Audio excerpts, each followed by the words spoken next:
Hello guys, welcome back. So join me today. Let's prepare this rich man native delicacy.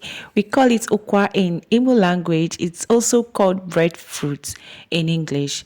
I usually feel so excited whenever I'm preparing this food. It gives me those rich woman vibes. Yeah, so join me. Let's prepare it. So this is dry okwa, which I've already washed properly. You will need to wash it well because of sand. I washed with warm water, and inside the cooking pot, I boil water.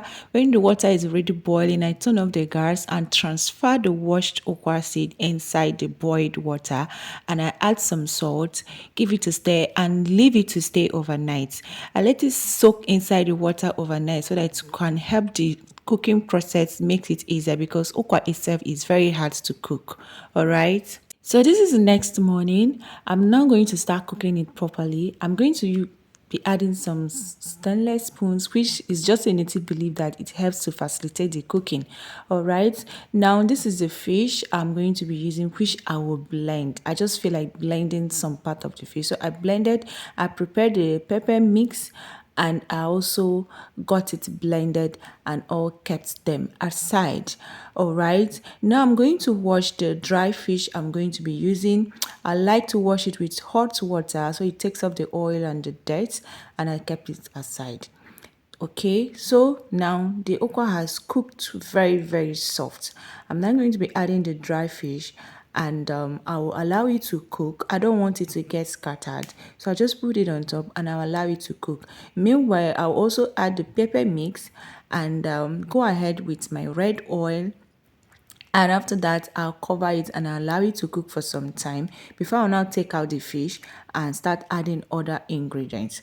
Okay, now it's time to take out the fish, which has cooked properly. I'll just have to take my time and be very careful so it doesn't scatter because I want it whole like this. So I'll take them out carefully, after which I will now start adding other ingredients. Okay, so I'm going to be adding the blended fish. Okwa loves fish, so I love to use fish a lot when I'm making okwa.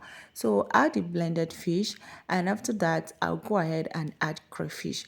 I don't want to add seasoning because at this point the aroma is already nose blinding. Like, I don't need lots of seasoning. Fish, crayfish, oil, pepper, they're just enough, and the salt. So I'm going to now give it a turn. I'm going to give it a mix. I'm going to turn it, whichever one. I'm sure I'm going to turn it and allow it to cook for more time, for more 10 minutes, and now it has cooked.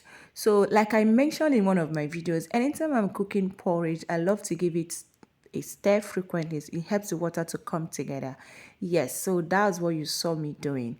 Now I'm done cooking. It is now well cooked, and our food is ready. Yeah, our food is ready, but this cooking of a thing, this cooking of okwa, it usually takes time. Using pressure pot is the best because okwa takes time to get done. Okay, all right guys, thank you for watching. Thank you. Please, if you're not yet following my page, go ahead and follow. Drop your comments. Thank you.